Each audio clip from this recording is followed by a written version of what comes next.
Predictions for day number 5 of the NAL, stage number 2 of the 2022 season. So if you've been keeping up, my predictions have been abysmal, and so let's see if I can improve them. In the previous day, I'll go over my predictions. I had Xset over Beast Coast, Auction over Sonics, Astralis over TSM, and Parabellum over Dark Zero, Space Station over Mirage. I got all of them wrong except for this one, so my predictions have gotten progressively worse. I think I got 3 on the first day, then 2, then 2, and then 1, so I'm 8 out of 20, which is just terrible. It's been a crazy stage, and, you know, maybe some of them I should have got right, but some of them I think it's pretty unreasonable to say that it was anything much more than just a coin flip. Okay, so in the previous day, a pattern that you may or may not have noticed, but now I will point out to you, is the fact that in all of the games except for this last one, the team that won last stage in that matchup, they lost. So Parabellum beat Dark Zero last time, Dark Zero won this one, and TSM lost to Astralis, and they beat Astralis, and the same thing is true of these two. Last time Oxygen won, so Sonics won this time, and last time Xset won, so Beast Coast won this time. So is that an important trend? I sort of looked back to see if that was a massive pattern. I don't think before day number 4 that it was huge. It was some games went to the team that won before, and some went to the team that won.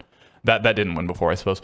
Okay, so predictions for day number 5. We're going to go down the line, and I mean, I was looking at it every day. I open this up, and I hope, oh man, I hope there's some easy to call games, and there just never are, except for, I mean, unfortunately, except for Mirage. So they are the last game, and we'll talk about them last, I guess. So the first 4 games, right? Beast Coast versus Parabellum. If I remember right, this was the opening game of stage number 1, very first game of the first day, and Beast Coast took it down, I think 7-5, right? And Parabellum, I think they choked a little bit in the very last round. They definitely could have gone to overtime and then, well, potentially won from there, maybe Beast Coast, but they could have at least gotten the 1 point on the board, and they didn't. And that was both of these teams' first game in the NAL. Beast Coast, the org had been around, but the team was pretty much brand new, and Parabellum had just qualified for NAL as well, so maybe nerves, whatever it was, they weren't prepared for Beast Coast's antics. I don't know. It was on border as well, so a bit of a crazy map with it being... Was that the first stage it was reintroduced? I think it was, right? Wasn't that just this year?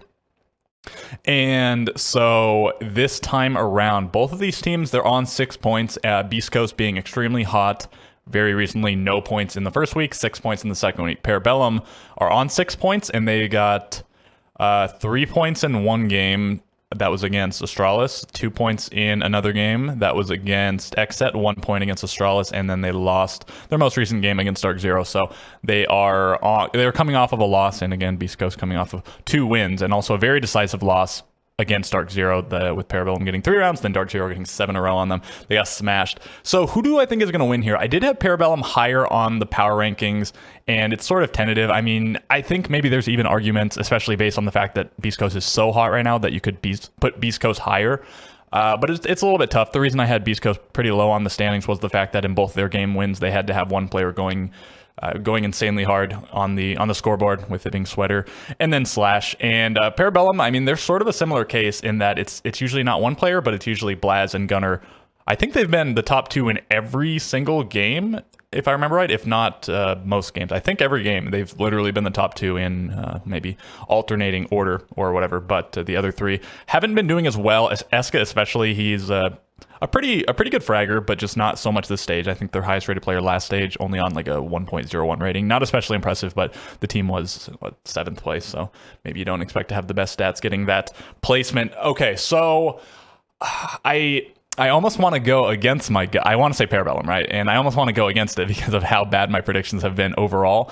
And I mean, if we stick to the trend of the team that won lost last time, winning this time, Parabellum should win it. They did lose last time, and I think I'm going to go with Parabellum. Again, the biggest thing with Beast Coast for me is the fact that Drip and Anthony, again, they're support players, but they're on both like 0.6 something ratings, like pretty bad stats. Even you're a support player, you probably want them at least like 0.8 plus or whatever. The stats can be terrible if you're winning, but whatever. But if you're not doing so well, and maybe that's somewhere that you could improve, their average game just hasn't been good so far. I don't think either of them have had good games, and again, their only wins have come from really, really good performances from 2 of their players, and then pretty consistently good from Surf. I don't know if every game's been great, but yeah, I guess I'll give it to Parabellum, but I could definitely see Beast Coast winning this, especially after really showing out in the last week, and maybe they'll carry the momentum, or maybe the Parabellum loss will fire them up. I did say in a previous video that I thought maybe Parabellum is getting a little bit figured out, but but I don't know if that'll necessarily apply to Beast Coast, who don't always play the most structured, might not be able to take advantage of Parabellum's weaknesses, even if they're becoming more and more glaring.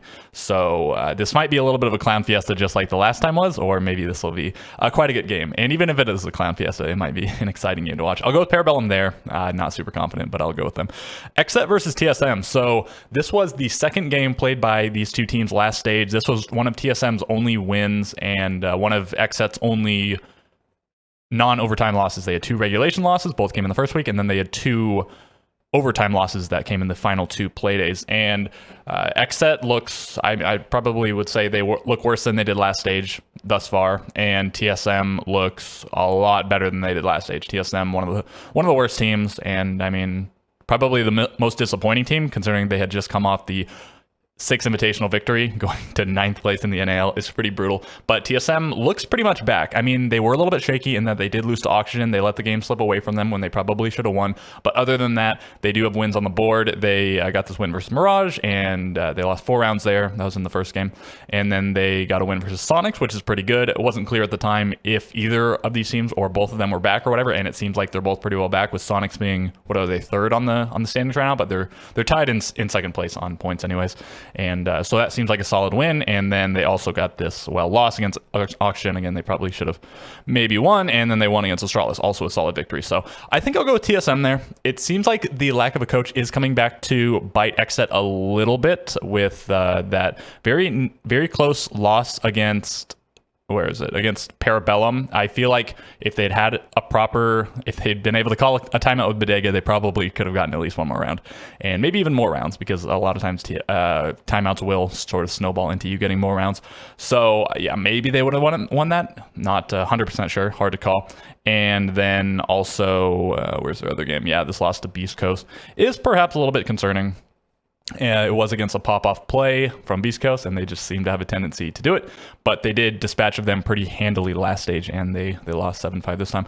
So I think TSM's the easy pick here, but I definitely wouldn't count XSET out. They could take it as well.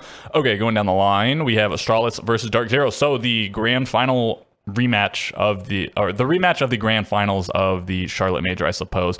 And the last time these two played in the NAL, it went overtime. It was on Oregon, 8-6 victory for Astralis. So a pretty close game between the two, pretty good game.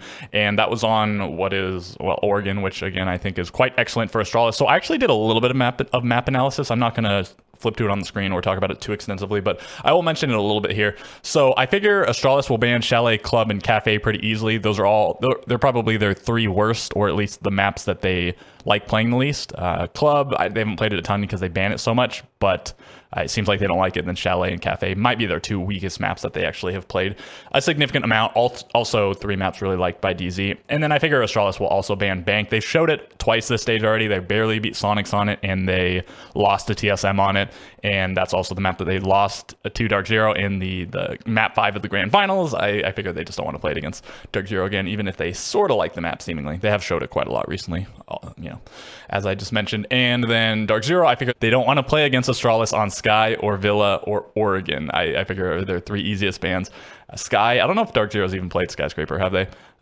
Villa, yeah, it just seems like Astralis sort of outmatches them on it. And then Oregon is a really, really good map for Astralis. Even if Dark Zero sort of likes it, Astralis, I think, have definitely been better overall. And then that leaves Theme Park and Border. And I think a map that they both sort of favor. Dark Zero took that really bad loss against Space Station on it, which is a little bit concerning, but besides that, they've been quite excellent. I think they went, and actually let me pull it up really quickly. They went 2-0 on it at the major, including a victory over Astralis, and they also played it, I don't have this in front of me, at least once in stage number 1 they beat Sonics on it. So DZ pretty good on it other than that recent loss, and then Astralis shaky on it. They went 0-2 at the major. So it depends how concerned Dark Zero are about that loss to Space Station, that heavy loss. They could maybe go Theme Park. They seem to like it enough. They beat Beast Coast on it pretty handily, but I figure it's going to be Border with how proficient on Theme Park Astralis seem to be. So that's my map prediction, I guess, with Theme Park being my backup for that match. And so with that being said, who do I think is going to win? My gut sort of says Astralis, and I usually look at these things in advance and I think about who I want to predict, and I sort of pick, and then sometimes I switch it up. And I think I'll come back to this in a minute. I got to ponder on this just a little bit longer because I was going to pick Astralis and then I was going to switch to Dark Zero. Now, okay, I'll come back. Space Station versus Sonics. This is usually a pretty good matchup, and I can't remember who it favors exactly. Sonics did win it the most recent time. They got the win over Space Station in a stage that Sonics were struggling pretty hard in, so a solid victory. Space Station, I think, pretty questionably took them to Chalet, probably Sonics' best map, and I think Sonics look better than Space Station at the moment, so I'm going to go with them. And I don't like too much to say there. I think Space Station are still in the process of figuring things out. I don't know if it's a matter of adapting to the meta or the roles or the league around them or what it is, but they've just been stumbling a little bit.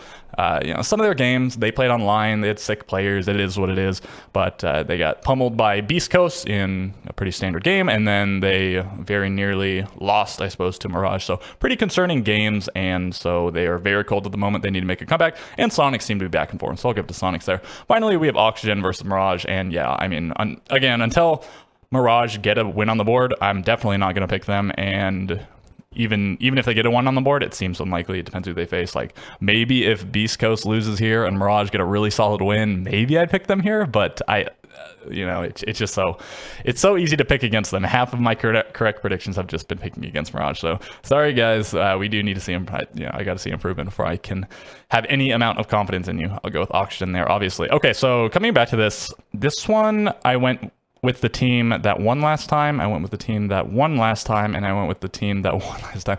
So I will flip it. I was going to go with Astralis, and, well, going with the team that won last time really betrayed me last time. So I'll go with at least, or no, I went with the team that, lost last time. So I'll go 2-2.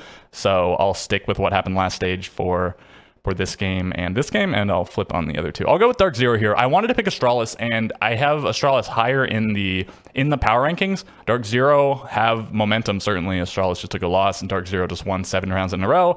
I guess I'll go with Dark Zero. I do want to pick Astralis, but I guess I'll go with DZ. This might come down to the map pick, but again, it feels like those are the only 2 realistic maps that we'll go to, unless one of them is going to pull out a map that they don't really like because they've been preparing it specifically for the other team. So maybe we'll see a Clubhouse come out, even though Dark Zero's quite good on it.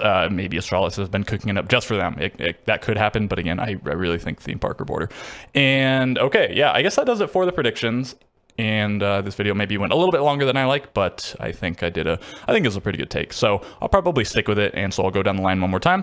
I have Parabellum over Beast Coast, TSM over Xset, Dark Zero over Astralis, Sonics over Space Station, and Oxygen over Mirage. I guess I have all of the guys on the right this time, except for the last game. So, all right, that's what I'm going to go with. If you have your own predictions or anything else you'd like to, I don't know, talk with me about in the comments, do let me know. And other than that, a like and subscription would be appreciated. I will catch you guys in the next video.